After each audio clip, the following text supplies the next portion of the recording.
RFM 94 Mojokerto, berpikir dan berkreativitas untuk menginspirasi semua. Oke Sobat RFM, seperti janji saya tadi, kalau jam 8 pagi ya setiap hari Selasa, ini saya nggak sendirian, selalu ditemani sama teman-teman dari Rumah Sakit Gatul Mojokerto. Ya, untuk pagi hari ini Sobat RFM, seperti clue yang sudah saya berikan tadi ya, kita akan ngobrol soal BPJS, Badan Penyelenggara Jaminan Sosial. BPJS, mungkin kita sering dengar Sobat R, tapi nggak tahu juga sih BPJS kok opo gitu ya, mungkin hanya separuh-separuh, setengah-setengah aja, pokoknya yang ada hubungannya dengan kesehatan gitulah, katanya sih gratis gitu, tapi nggak tahu buat siapa gini dan lain sebagainya mungkin ya. Nah Sobat RFM yang kemarin-kemarin bingung, ya udah dibuang jauh-jauh bingungnya, langsung aja bisa gabung bersama dengan teman-teman dari Rumah Sakit Gatul Mojokerto di OTW Obrolan Tentang Wanita. Kita ngobrolin soal BPJS. Oke, sebelumnya saya sapa dulu ya untuk tamu saya. Halo, selamat pagi Dokter Anggi. Selamat pagi Mbak Ana. Kabarnya baik. Alhamdulillah. Tapi agak sengau suaranya. Oh ya, sama saya juga. Tapi nggak apa-apa sih, agak seksi gitu loh kalau pilek itu kayaknya. Kena flu beberapa hari terakhir memang. Jadi agak susah ya ngobrolnya ya. Tapi nggak apa-apa, nggak kelihatan kok, nggak kelihatan kalau sengau gitu. Iya. Serak-serak kepleset. Waduh. Kabarnya bagus dan siap ya untuk ngobrol soal BPJS pagi hari ini ya. Oke. Di sebelahnya ada Mbak Christine, kabarnya juga baik. Baik, mana? Dari tatapan matanya udah kelihatan kalau cerah lagi ya? Cerah gitu. Ceria ya. September ceria ini. Oh, Mbak. aduh Vina Panduwinata. Nah, kita ngobrolin soal BPJS, Badan Penyelenggara Jaminan Sosial, betul ya? Betul. Nah, sebelum kita ngobrol lebih jauh soal BPJS ya, ini bisa dijelaskan dulu BPJS itu apa sih, Dok? Jadi kalau BPJS itu singkatan dari Badan Penyelenggara Jaminan Sosial. Nah, dia melayani tentang kesehatan seperti itu. Jadi kesehatan untuk masyarakat umum. Termasuk asuransi sosial. Nah, rumah sakit sebenarnya untuk kali ini kita akan menjelaskannya itu sebagai Rumah Sakit Gatul sebagai provider BPJS ya. Jadi nantinya mungkin untuk masalah pengurusan kepesertaan dan yang lain-lain itu kita memberikan informasinya hanya sedikit karena itu sebenarnya di kantor BPJS nantinya. Oh gitu ya. Kalau ini nanti kita akan menjelaskan tentang pelayanan apa aja di Rumah Sakit Gatul untuk peserta BPJS seperti itu. Iya. Lebih kecenderung ke pelayanannya. Lebih ke pelayanannya ya. Ya. Tapi untuk BPJS ini ada bedanya nggak sih dengan apa yang kemarin kita kenal adalah ada Askes, ada Jamsostek gitu. Ini bedanya apa sih, Dok? Jadi BPJS ini adalah peleburan dari itu semua. Jadi dulu yang sebelum tahun 2014 itu ada asuransi kayak Askes, Jamsostek, TNI Bagi Polri, pekerja itu ya. kemudian Jamkesmas. Nah di tahun 2014 itu melebur jadi satu menjadi BPJS.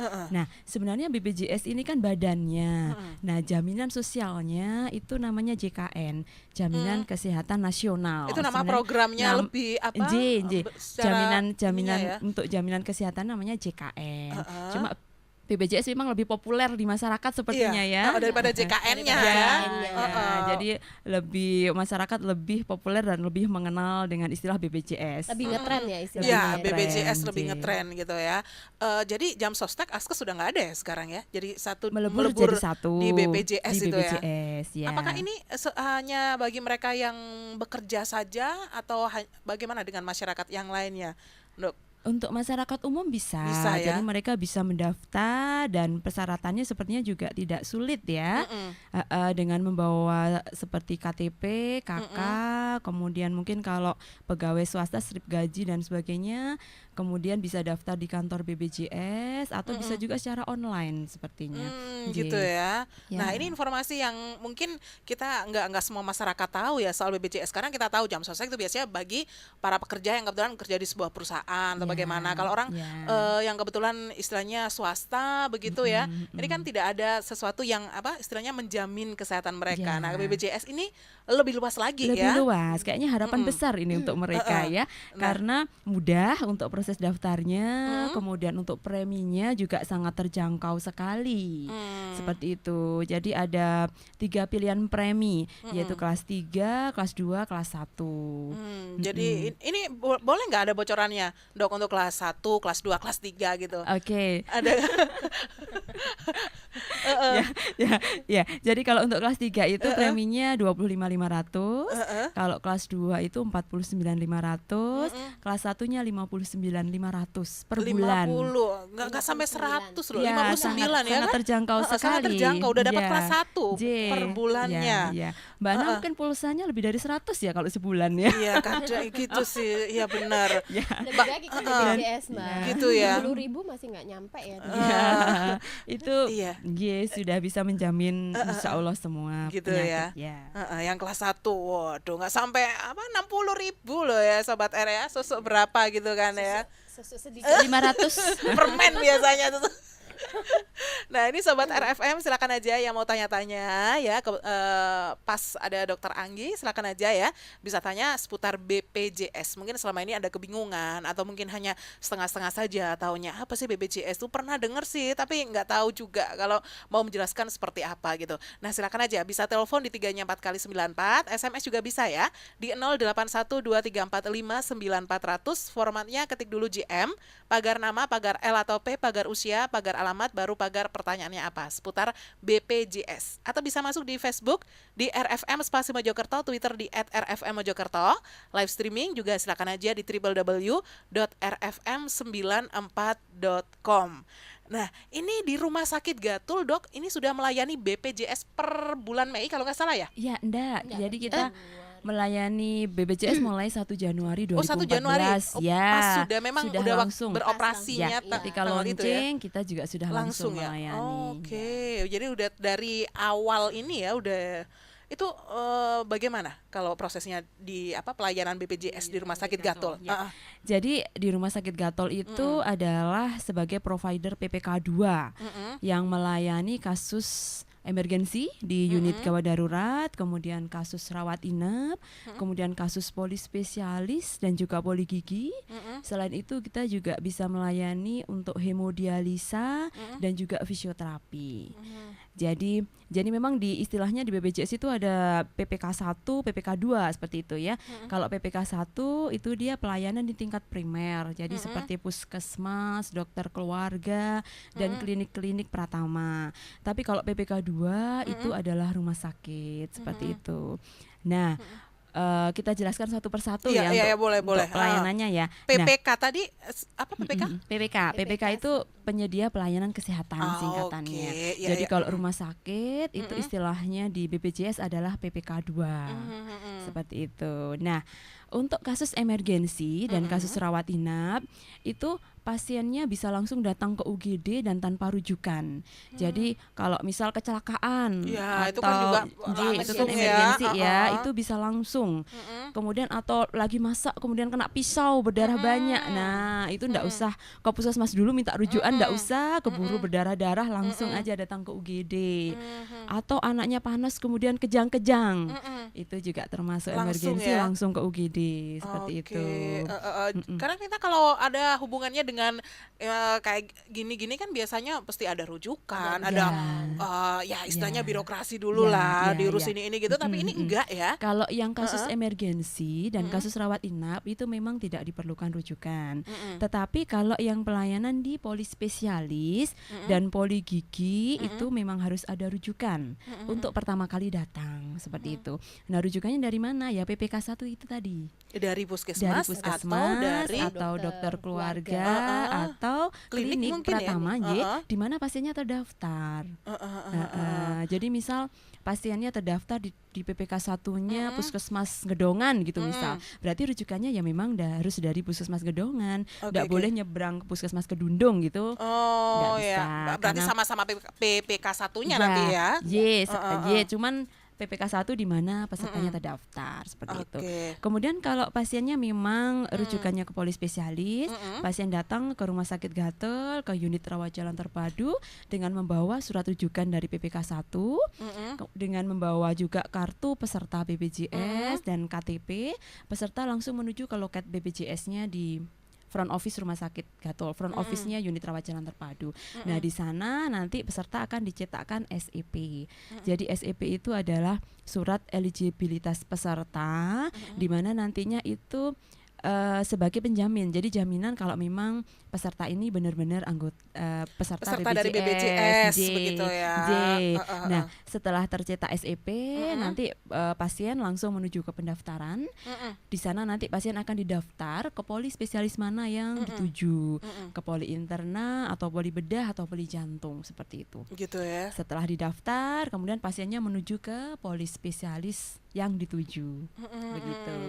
Wah, luar biasa sekali Ya. loh BPJS ini Sobat R ya. Dulu saya tuh pernah berpikiran waktu masih kebetulan belum kerja gitu ya, berpikiran aduh saya tuh pengen istilahnya kesehatan saya tuh terjamin. Tapi kalau nggak ini dalam perusahaan kan nggak bisa ya dulu ya.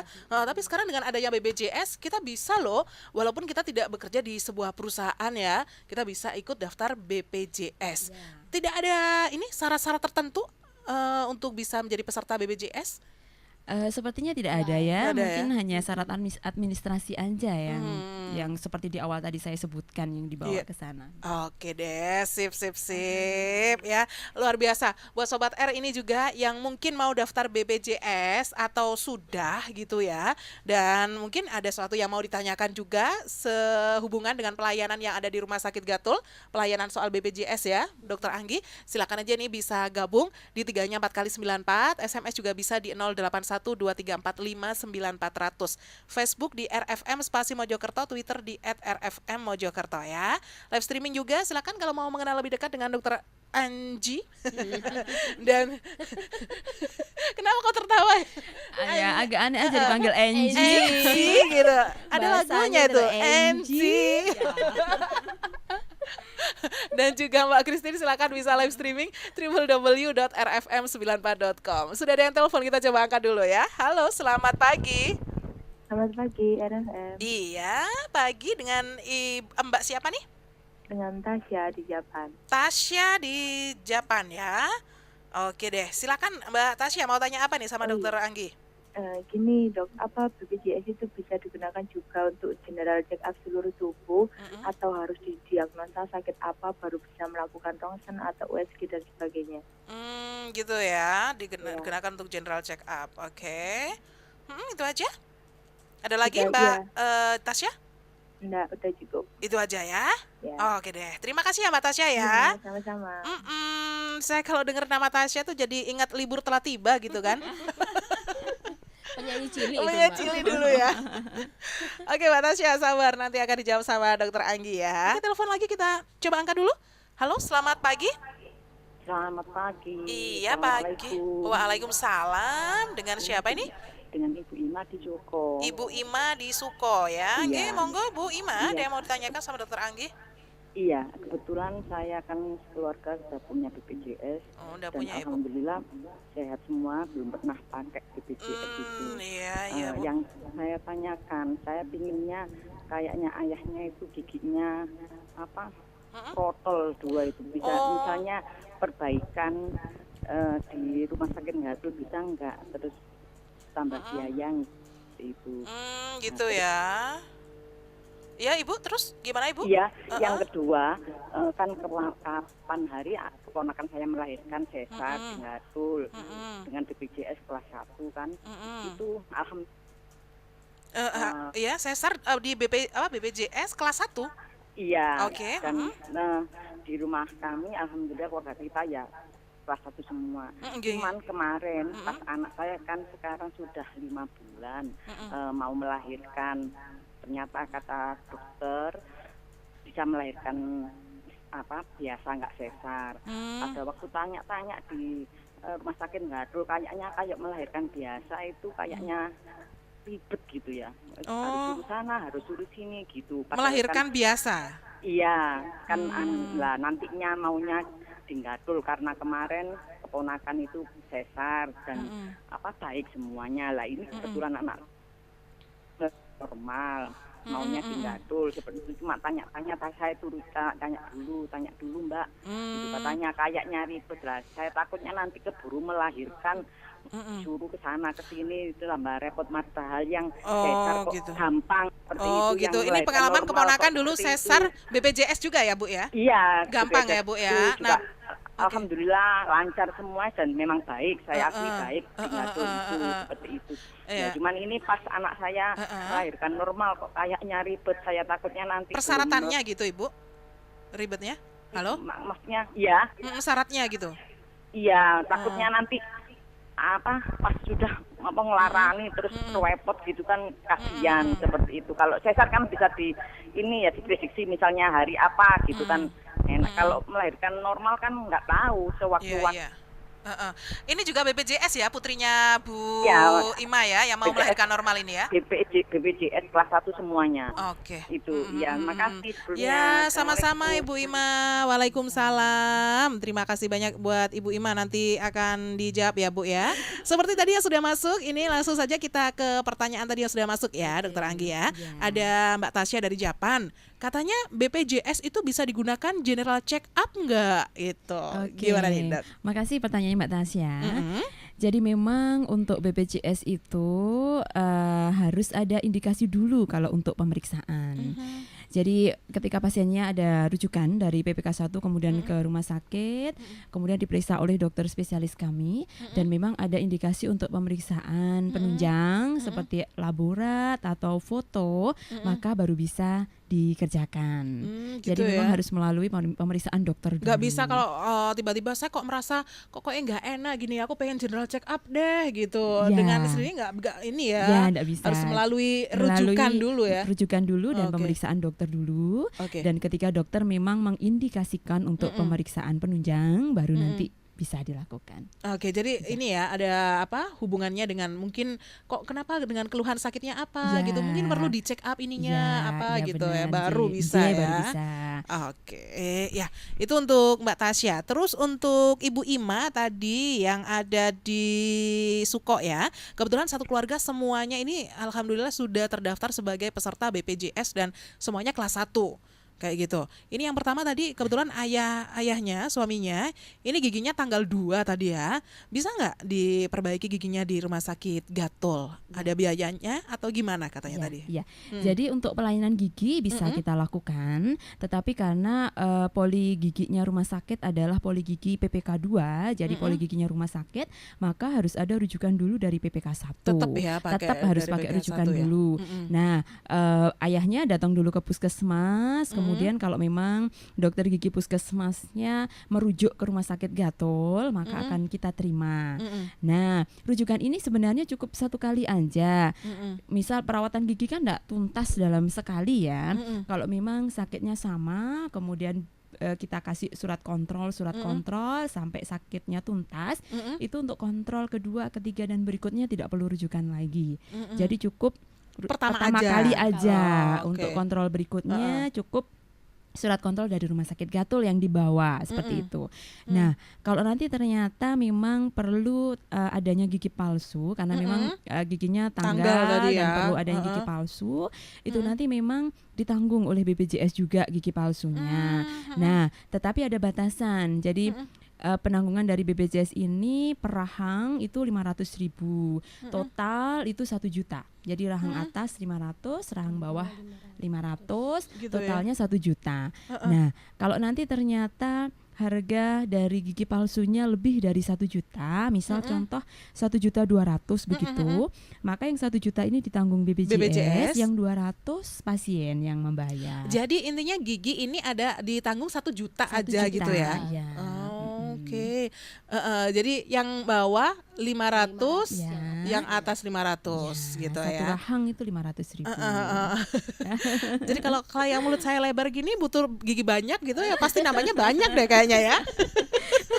Tergantung nanti mau gigi apa. Kalau gigi emas, Gigi kuda ya. gigi emas per kilonya berapa? Gitu Lebih ya. mahal. Waduh, lebih mahal lagi nih ya. Guyan ini guyan. Iya betul. Jadi di sini kalau misalkan gini ya, pengen giginya ada perbaikan gitu ya. Terus di PPK 1-nya kita tuh cuma hanya butuh rujukan aja. Kalau misalkan di PPK 1 bisa diatasi gitu bagaimana? Bisa nggak? Kalau memang bisa diatasi di PPK 1 berarti ya tidak perlu harus dirujuk ke ke rumah sakit. Tapi kalau Oke. misalkan pasiennya ingin ditangani di rumah sakit Gatul, Berarti PPK 1 ya cuma hanya memberikan rujukan aja ya, tidak ini istilahnya bisa kok di sini atau bagaimana itu Dokter Anggi kayak Ya, gitu. nanti biasanya diperiksa dulu memang di PPK satunya. Jadi diperiksa di PPK 1 kalau memang bisa ditangani di sana ya di sana. Tetapi kalau memang ada keterbatasan, contoh misal keterbatasan alat atau memang kasusnya sulit tidak bisa dikerjakan di PPK 1, pasti dirujuk ke rumah sakit. Ya. Gitu ya. Nggih. Selain keterbatasan peralatan, bisakah karena keinginan dari sang pasien, karena pasien menginginkan ya, kadang-kadang seseorang kan menginginkan saya ingin diperiksa di sana karena mungkin merasa kayak di sana itu bagus kayak gitu, bisa nggak? Ya, ini yang agak sulit dijawab Gitu ya. pertanyaannya. Karena memang semuanya itu harus ada indikasinya. Gitu Nji, ya. ya. Ya. Kirain di PPK satunya cuma hanya minta rujukan aja gitu. Saya pengennya di sana soalnya gitu. Iya, terus ini tadi tentang pengalaman Ibu Ima, keponakannya kebetulan BPJS juga, sesar kemarin bagus ya, memang bagus gitu. Nah ini kenapa putrinya yang sekarang lagi hamil 5 bulan ingin melahirkan normal saja, tapi kok agak ribet tadi ya persyaratannya. Ini gimana? Mungkin bisa dijelaskan step-stepnya di Rumah Sakit Gatul seperti apa ini? Nji, Dr. Anggi? sebenarnya kalau tahu prosedurnya sebenarnya tidak ribet. Jadi kalau memang tetap kalau kasusnya itu non emergensi, jadi seperti hamil itu kalau masih belum saatnya melahirkan itu kan masih belum emergensi ya, atau kalau seandainya memang nggak ada keluhan-keluhan yang mengharuskan dia rawat inap itu kan enggak emergensi. Jadi tetap prosedurnya tetap dari rujukan PPK 1 dulu. Jadi pasiennya tetap ke puskesmasnya atau dokter keluarganya menyampaikan apakah ada keluhan-keluhan seperti itu. Kalau memang nanti ada keluhan yang memang harus diperiksa sama dokter spesialis kandungan, maka akan diberikan rujukan dan pasiennya akan kami terima di poli spesialis dahulu. Karena memang kalau usia 5 bulan kan masih ada waktu ya, jadi masih menurut saya agak jauh dari proses melahirkan. Nah, setelah dari poli spesialis kandungan ternyata memang diindikasikan kalau memang harus dirawat oleh dokter spesialis sampai proses kelahiran, maka kami akan memberikan surat kontrol terus. Jadi kalau 5 bulan biasanya kontrolnya sebulan sekali dahulu. Kemudian kalau masuk usia 8 bulan baru 2 minggu sekali, dan usia 9 bulan baru seminggu sekali kontrol ke dokter Lebih spesialis. ini ya sering ya. Ya. Dan nanti kalau memang dia proses kelahirannya adalah normal, biasanya kan kencang-kencang ya. Nah, ketika pasiennya sudah merasakan kencang-kencang atau mungkin ketubahnya pecah duluan, nah itu kan kalau pecah duluan kan termasuk emergensi. Nah, saat itu langsung bisa datang ke ruang kandungannya Rumah Sakit Gatot. Dan prosesnya Sudah tidak kalau perlu ini ya rujukan ya, ya rujukan. enggak, Ji. Kalau memang pasiennya ini mungkin pasien lain ya, pasien lain yang ternyata memang dia belum pernah ke Rumah Sakit Gatul periksanya, tetapi dia sudah merasakan mau melahirkan, seperti yang saya tadi bilang, keluar ketuban atau keluar lendir, kemerahan atau kencang yang amat sangat, nah kan sudah tidak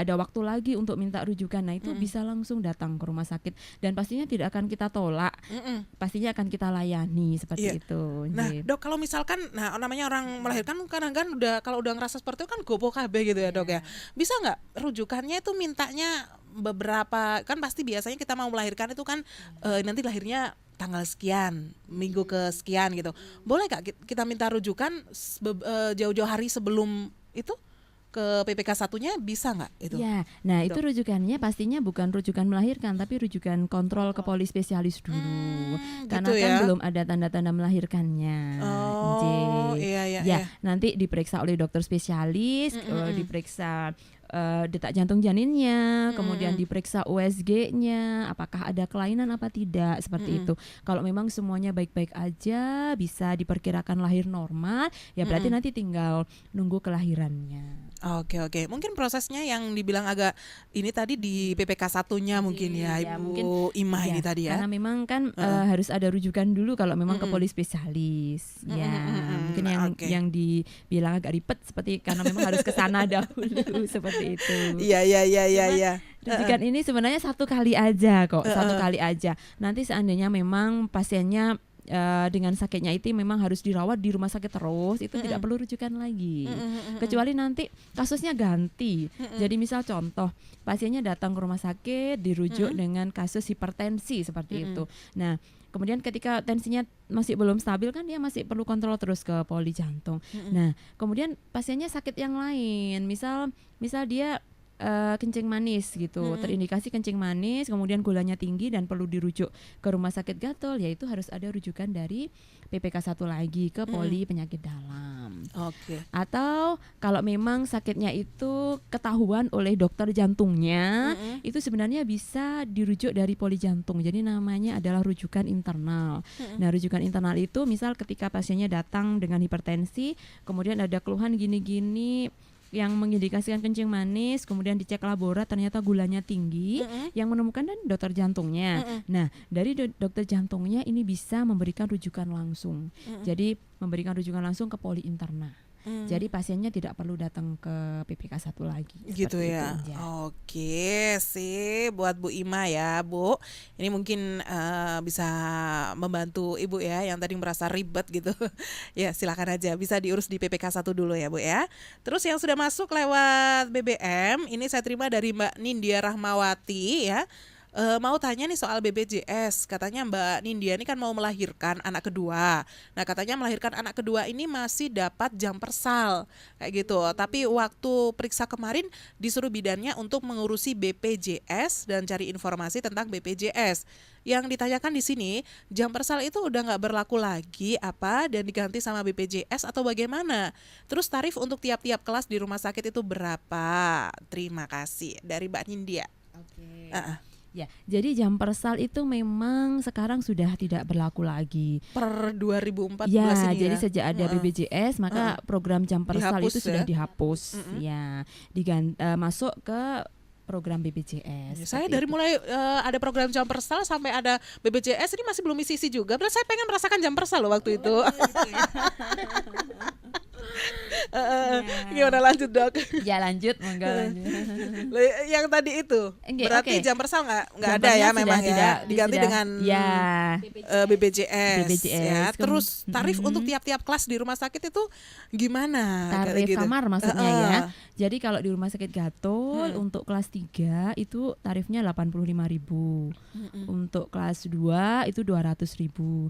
Kelas 1 250.000. Kemudian untuk VIP-nya kita ada 2. Jadi VIP A itu yang di depan itu tarifnya 500.000, kemudian VIP B itu yang di dalam cuma gedungnya lebih baru itu 450.000. Gitu ya. Kemudian kita juga ada super VIP itu tarifnya 700.000. J. Kalau super VIP nggak masuk ya di BPJS ya? Ya. Oh, kelas Jadi 1 ya, terakhir kelas 1 J, kan ya? Kalau BPJS itu penanggungannya di kelas 3, kelas 2, Sama kelas 1 aja. Kalau pesertanya pengen naik ke VIP atau super VIP itu diperbolehkan. Hanya tinggal selisihnya aja selisihnya berapa nanti gitu ya. yang dibayar. Jadi iur biayanya itu selisih dari habisnya perawatan di VIP dikurangi pertanggungan dari BPJS. Seperti itu, Oke, berapa. sip. Ya. Jadi berarti buat Mbak Nindya ini mungkin sarannya adalah secepatnya mengurus BPJS saja ya. Nggak tahu berapa bulannya di sini tidak disebutkan. Gitu lagi mengandung anak kedua gitu aja. Ya. Mungkin kalau ini yang kalau deket-deket gini bisa nggak misalkan kalau sudah tua gitu istilahnya usia kehamilannya gitu. Untuk ngurus BPJS bisa. Bisa ya tetap ya, bisa Jadi ya tercover. pengurusan BPJS itu sangat mudah sekali dan dalam 1 hari sudah dapat kartu. Ketika dapat kartu sudah bisa langsung dipergunakan saat itu gitu juga. ya. Enak loh yang VIP aja 59-nya langsung dapat BPJS ya. Oke, sobat RFM. Ini ya yang kelas 1 itu langsung loh ya. 60.000 sosok pokoknya ya. Silakan sobat R yang mau tanya-tanya lebih lanjut ya dengan Dokter Anggi bisa telepon di 3-nya 4 kali 94, SMS juga bisa di 0812345940, Facebook di RFM Spasi Mojokerto, Twitter di @rfmmojokerto, streaming juga di www.rfm94.com. Oke, Dokter Anggi ini sudah ada yang masuk lewat SMS ya. Saya terima dari Mas Eko yang ada di Berangkal nih Dok. Ya. Katanya ingin dijelaskan bedanya per kelompok dari BPJS. Apakah beda dari pelayanan atau fasilitas kamarnya? Terus untuk anak-anak perhitungannya seperti apa? Gitu. Oke. Bedanya per kelompok dari BPJS, apakah beda dari pelayanan atau fasilitas kamarnya? Nah, Oke. ini yang Ji, mungkin ji. ini Ya. diketahui. Terus juga perhitungan untuk anak-anaknya. Oke, jadi mungkin maksudnya perbedaan antara kelas 3, kelas 2, kelas 1 begitu mungkin ya. Oh, ya. Heeh. Jadi kalau secara pelayanan itu sebenarnya di semua kelas sama. Yang membedakan itu adalah memang fasilitasnya. Jadi kalau misal di kelas 3 itu fasilitasnya dalam satu kamar, itu kalau di Rumah Sakit Gatul itu ada 5 pasien. Kemudian kalau di kelas 2 itu fasilitasnya dalam satu kamar itu 2 pasien.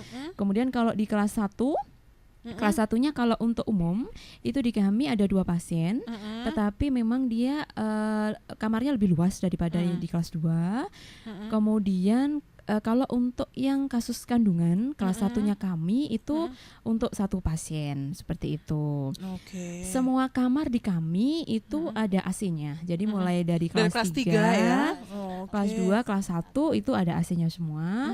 Kemudian kamar mandinya dalam semua. Kemudian ada TV-nya semua seperti itu. Itu ya. Ya. Jadi perbedaannya mungkin hanya istilahnya jumlah Fasilitas kamarnya aja, aja. atau dan jumlah pasiennya yang berbeda. 5 nggak terlalu banyak kok, Dok. Ya itu masing-masing ada sekatnya. Jadi Iya, ada sekat kelambunya masing-masing Iya, iya, pasien. iya. Kemudian bednya sama, jadi semuanya bed pasien, bed elektrik pasien. Oke. Kemudian perbedaan dari kelas 2 ke kelas 1 juga, kalau di kelas satunya kami ada air panasnya. Oh. Di kamar mandinya air panas. Luar biasa loh. Ya. Mending langsung kelas 1 aja Sobat R ya, daripada dari rumah pengen mandi anget bawa nenteng termos gitu, enggak ya. Ya. Jadi itu perbedaannya. Terus untuk anak-anak tadi yang ditanyakan. Kalau untuk anak-anak itu kami memang tidak menyediakan satu kamar khusus. Jadi misal untuk kelas 2 ya sama. Untuk kelas 3 sebenarnya ada satu kamar khusus yang diperuntukkan untuk anak-anak. Kalau kelas 3 itu ada. Cuman kalau ada pasien anak yang masuk, biasanya memang kami pilihkan satu kamarnya itu memang dengan anak-anak juga. Gitu ya. Ya. Jadi ada memang ada ya ruang untuk anak-anak sendiri kan biasanya gitu memang ya. Ya. Oke, sip. Ini untuk yang lainnya ada Mbak Yana yang ada di Kuti. Ya. Kuti itu mana ya? Daerah Kuti. Kutirjo. Oh, Kuti. Kutorejo. Dok, itu Kutorejo dong. Kuti ini Meleset kayaknya dikit. bukan nama tempat ya kayaknya ini. Namanya apa? Kutilana. Kutilana. Ini katanya mau nanya Dok, kalau kartu BPJS hilang gimana? Masih bisa diurus lagi atau tidak? Gitu aja, makasih. Ya, sepertinya masih bisa diurus. Jadi bisa datang langsung ke kantor BPJS Mojokerto Gitu yang ya? berada di Jalan Gajah Mada. Nanti sama petugasnya BPJS pastinya akan dipandu bagaimana caranya untuk mendapatkan kartu BPJS-nya lagi Gitu yang ya? baru. Ya. Jadi nggak perlu khawatir. Namanya orang kadang memang kalau hal-hal seperti itu kadang ada lewernya ya Dok ya. Iya. Jadi masih bisa diurus kok ya buat Mas Yana apa Mbak Yana ya itu tadi ya. Yang jelas yang ada di Kutirejo tadi. Terima kasih. Bisa diurus jadi nggak perlu khawatir. Ini Dok, saya juga pengen tanya nih karena Rumah Sakit Gatul ini adalah rumah sakit yang juga melayani BPJS. Ini selama ini gimana sih Dok dengan kesadaran masyarakat Mojokerto akan program BPJS ya selama dari bulan Januari sampai sekarang itu Dok, Ya. responnya itu? Jadi kalau yang kita amati dari banyaknya pasien ya, itu memang sangat meningkat pesat. Jadi mungkin awal-awalnya itu kita masih sedikit, kemudian dari bulan ke bulan itu terus meningkat. Kenaikannya signifikan Kenaikannya ya? signifikan, sangat banyak, baik pasien yang rawat jalan maupun yang rawat inap seperti itu. Nah, kemudian selain daripada itu juga pasien yang awalnya mungkin belum BPJS, jadi masuk ke kami swasta, kemudian ketika di ruangan sebelah-sebelahnya BPJS, maka mereka ketuk tular. Jadi akhirnya mengetahui tentang program BPJS dan akhirnya mereka juga mendaftar seperti itu. Jadi ya tidak masalah. Jadi nanti kita bisa dilanjutkan dengan penanggungan BPJS untuk pasien tersebut. Oke, sip. Ini bisa nggak Dok dijelaskan yang harus disiapkan sebelum kita memutuskan untuk mengurus keanggotaan BPJS? Mungkin bisa apa aja nih? Yang perlu dibawa berkas-berkasnya, KTP, kemudian kakak, kemudian kalau dia ya foto 4x6 berwarna satu lembar. Kemudian sama ini kalau dia pegawai ya slip gajinya. Slip gaji ya. Iya. Kalau misalkan swasta ya nggak apa-apa ya, Nggak nggak perlu ya. nggak perlu. Kalau memang dia swasta atau wira swasta ya nggak apa-apa. Kalau untuk anak-anak mulai usia berapa bisa ini BPJS? Sejak lahir Sejak bisa. lahir ya? Ya. Bisa langsung Bisa daftarkan langsung, BPJS ya? Ya. Jadi kalau untuk bayi baru lahir itu kalau dia anaknya peserta Askes yang dulu, anaknya TNI Polri, anaknya Jam Sostek, sampai anak ketiga itu otomatis langsung ditanggung. Tetapi tentunya otomatis memang ditanggung. Tapi tentunya setelah itu ya bapak ibunya harus mendaftarkan ke BPJS. Jadi mendaftarkan namanya biar masuk di kepesertaan BPJS. Tapi sebenarnya kalau ditanggung itu langsung ditanggung seperti itu. Nah, kalau yang otomatis nggak ditanggung itu yang peserta mandiri. Jadi kalau yang peserta mandiri yang daftar perorangan itu anaknya kalau nggak didaftarkan ya berarti nggak ditanggung. Jadi tetap harus didaftarkan sendiri-sendiri. Oke, jadi enak yang tadi ya, yang ditanggung tadi ya, secara otomatis kalau kita otomatis punya anak lagi langsung gitu ya. Cuman setelah anaknya punya nama ya segera dilaporkan. Jadi untuk pelaporan aja ke kantor BPJS-nya. Iya. Enak kalau Sobat R ya, tinggal milih aja ya. Kayaknya saya sudah ini mau ikut BPJS habis ini ya. Nanti berobatnya ke rumah sakit Gatul ya, Mbak. Oh iya pasti. Dengan saya. Nah ini untuk rumah sakit Gatul sendiri, apakah ini masyarakat bisa nggak dibantu sama rumah sakit Gatul untuk pengurusan BPJS ini? Untuk membuka pendaftaran di rumah sakit Gatul memang belum, tetapi kami bisa mengarahkan dan juga memberitahukan syarat-syaratnya. Tetapi pastinya tetap pasien sendiri yang mesti harus daftar. Daftarnya bisa langsung datang ke kantor BPJS. Kalau nggak gitu, secara online juga bisa. Jadi membuka websitenya. Kalau di online berapa nih websitenya? Kalau nggak salah nggih www.bpjs.co.id. Oh gitu ya. Ya. Jadi di situ nanti Sobat R bisa ini ya, langsung daftar di situ aja ya. Iya. Oke, sip. Jadi bisa buka di www.bpjs.co.id atau bisa daftar aja langsung ke BPJS yang ada di Jalan Gajah Mada ya, Dokter Anggi ya. Oke, sip. Terus yang terakhir ini, Dok, mungkin bisa dijelaskan kembali ya untuk Sobat RFM caranya kalau mau rujukan dilakukan di rumah sakit Gatul. Mungkin yang tadi apalagi tadi ada beberapa yang mungkin kalau kita nggak paham kan orang tuh cenderung bilangnya ribet itu loh ya. Ini. Jadi memang kita pisahkan dulu per kasusnya. Kalau memang dia kasusnya itu emergensi, itu tidak diperlukan rujukan. Jadi pasiennya langsung bisa datang ke UGD rumah sakit dan langsung bisa mendapatkan pelayanan. Nah, memang kadang ada perbedaan persepsi ya antara emergensi medis dan emergensi di masyarakat seperti itu. Mungkin masyarakat nganggap misal anaknya panas sehari, wah itu emergensi seperti itu. Padahal sebenarnya itu belum. Nah, mungkin yang kita jelaskan yang termasuk emergensi medis itu misal seperti kecelakaan, kemudian terkena pisau, benda tajam dan sebagainya. Kemudian kasus sesak nafas, sesak nafas, kemudian kasus kejang-kejang, kemudian kasus muntah-muntah, diare hebat yang sampai lemes seperti itu juga masuk. Istilahnya tingkat ininya Ya, kayak harus membutuhkan pada saat itu juga pertolongan seperti ya. itu. Nah, kalau yang sakitnya yang benar-benar segera harus ditolong itu memang emergensi, itu bisa langsung datang ke UGD seperti itu. Tetapi kalau kasus-kasus yang dia elektif, jadi misal contoh ada benjolan di tangan yang sudah beberapa bulan, itu kan tidak emergensi ya, itu ke poli spesialis. Nah itu memang mesti harus ada rujukan dulu dari PPK 1-nya. Kemudian misal kasus ini batuk-batuk, nah batuk-batuk yang lama seperti itu, nah itu kan misal 1 bulan gitu ya, sementara butuh foto dada, nah di puskesmas nggak ada, nah itu juga mesti harus ada rujukan dari puskesmasnya dulu untuk ke rumah sakit, untuk ke poli. Jadi di sini paru. mungkin untuk pasien atau peserta BPJS adalah paham apa yang disebut dengan emergensi yang betul-betul harus nggak perlu rujukan ya istilahnya, dan yang harus menggunakan rujukan seperti itu ya. Jadi kalau memang sakitnya itu bisa ditunda, misal walaupun ditunda beberapa jam atau beberapa hari untuk penanganannya, itu rujukan dulu dari PPK 1-nya. Tetapi kalau memang dia emergensi dan harus segera ditangani, itu tidak perlu rujukan, langsung ke UGD.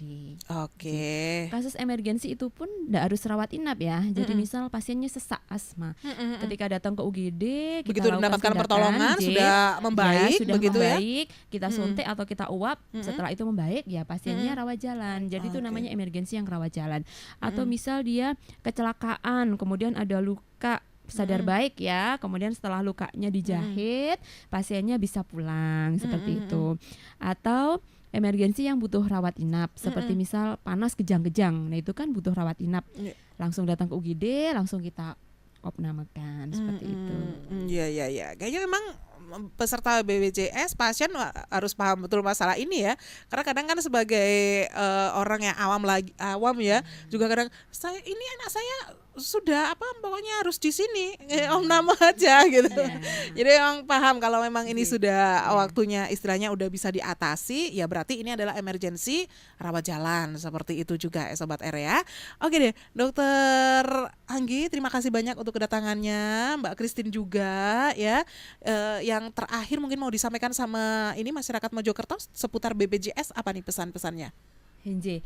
Jadi BPJS ini memang asuransi sosial yang sekarang lagi membooming. Jadi tanpa syarat, jadi siapapun itu bisa untuk mendaftar, dan pendaftarannya pun juga gampang. Ketika dapat kartu sudah bisa langsung digunakan, dan PPK 1-nya juga banyak. Jadi semua puskesmas itu PPK 1. Otomatis ya. Otomatis. Ya? Kemudian juga dokter keluarga itu juga sudah banyak yang jadi dokternya BPJS, klinik-klinik juga sudah banyak. Oh, berarti ini ada dokter yang tidak termasuk BPJS ada?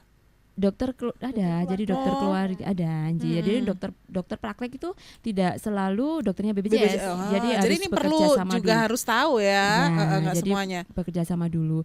Dan peserta ini ya harus memilih. Jadi tidak boleh lebih dari satu untuk PPK 1-nya. Oh, itu. Ya, jadi kalau memang dia sudah memilih, misal dia di Puskesmas Kedundung, berarti ya dia Kedundung PPK 1-nya aja. ya di situ. Kecuali kalau memang kasus emergensi gitu, baru boleh dia, emergensi ya. Kalau nggak emergensi, soalnya Kedundungnya mungkin nggak ini kejauhan dekatnya sama yang siapa gitu ya. Biasanya memang peserta ini diarahkan memilih yang dekat rumah PPK 1-nya gitu. Kemudian kalau PPK 2 itu di Mojokerto juga sudah banyak rumah sakit yang melayani BPJS, termasuk Rumah Sakit Gatol seperti itu. Nah, ini yang perlu saya sampaikan juga untuk polispesialis mungkin ya, biar masyarakat tahu. Jadi polispesialis di Rumah Sakit Gatol itu sudah lengkap. Jadi kita banyak melayani spesialis apa aja itu insya Allah ada. Jadi misal penyakit dalam itu kita tiap hari ada jadwalnya. Jadi setiap pagi Senin sampai Jumat itu kita buka jam 8 pagi sampai jam 12 siang. Itu poli ya? Penyakit dalam, poli penyakit dalam dengan Dokter Supiansah seperti itu. Kemudian untuk di sore hari juga ada untuk poli penyakit dalamnya. Untuk hari Rebo jam 3 sore itu juga ada. Kemudian untuk hari Kamis jam itu juga ada. Untuk hari Sabtu itu siang kita juga ada. Jam 10-11 siang itu kita ada praktek juga. Oh, mungkin weekend ya. Dalam. Jadi jam 10 sampai jam 11-an ya. Jadi hampir setiap hari itu ada poli spesialis. Kemudian untuk poli bedah itu juga kita buka tiap hari. Jam 8 pagi sampai jam 12 siang itu Senin sampai Sabtu. Kemudian untuk di sore hari itu juga ada. Jadi hari Senin itu ada juga jam 4 sore, kemudian hari Rebo sama Jumat itu juga ada. Hari Sabtu itu juga ada. Iya. Jadi mungkin untuk jadwalnya lebih hampir tiap hari ada ya. Kemudian untuk poli rehab medik itu sekarang kita juga buka setiap hari. Jadi untuk hari Senin, Rebo, Jumat itu pagi jam 7 sampai jam 8 pagi.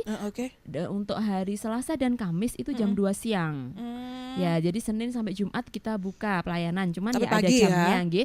Yang pagi itu Senin, Rebo, Jumat. Kalau yang siang itu Selasa dan Kamis. Jadi untuk monggo masyarakat yang bisanya pagi ya itu Mm-mm. bisanya siang juga ada Oke. dengan Dokter Sri Hernowo seperti itu. Mm-mm. Kemudian untuk polisaraf kita juga buka pagi itu tiap hari Senin sampai Sabtu nantinya. Jadi mulai minggu depan tuh Sabtu juga buka pagi. Jadi Oh, mulai untuk jam saraf ya. untuk polisaraf itu jam 7 sampai jam 8 pagi. Kalau yang nggak bisa pagi itu juga ada poli yang sore, setengah 4 sore. Itu hari Senin, hari Rabu dan hari Kamis. Oke. Itu jam setengah 4 sore itu ada dengan Dokter Heru. Kemudian hari Jumat juga ada polinya Dokter Albert itu jam 4 sore. Itu hari Jumat. Dokter Anggi luar biasa sekali ya, hafal banget sama jadwal-jadwalnya ya. Ada lagi yang hari Minggu ya dok ya. Oh, hari Minggu ada? poli Poli gigi. gigi. Oh, Poli Jadi giginya kalau yang kami sakit juga sakit gigi hari Ya, Minggu nggak usah buka. bingung, Gitu kita ya. buka. Pagi minggu pagi Oke. jam Jam 9 sampai jam 12 itu poli Hmm. giginya kami juga buka. Iya. Seperti itu. Kalau UGD kami melayani 24 24 jam. Ah, Jadi kalau luar jam biasa. 1 malam sakit monggo. monggo langsung ya. Iya, langsung. Gitu. Aduh, oke. Mungkin untuk jadwal lebih lengkapnya lagi, Sobat RFM mungkin bisa langsung datang ke Rumah Sakit Gatul juga ya. Ada ya jadwal-jadwalnya ya di sana ya. Di lobby bukan di mana? Di front office. Di front office ya. Nah, itu bisa dilihat Poliklinik dan lebih UGD lanjutnya. ada. Oke. Atau kalau nggak bisa telepon ke Rumah Sakit Gatul untuk mengetahui jadwal-jadwal praktek dokter spesialis. J. Di Bisa yang tadi ya, kan di 0321 321 ya. Atau ke nomornya marketing yang tempo hari saya kasih itu Mbak 0822 3085 7000. Nah, itu ya. Oke Kami deh. selalu siap Kamu membantu. sudah siap membantu. Sip deh. Ya sesuai dengan motonya dong, Rumah Sakit Gatul, pelayanan profesional sepenuh hati, ya enggak?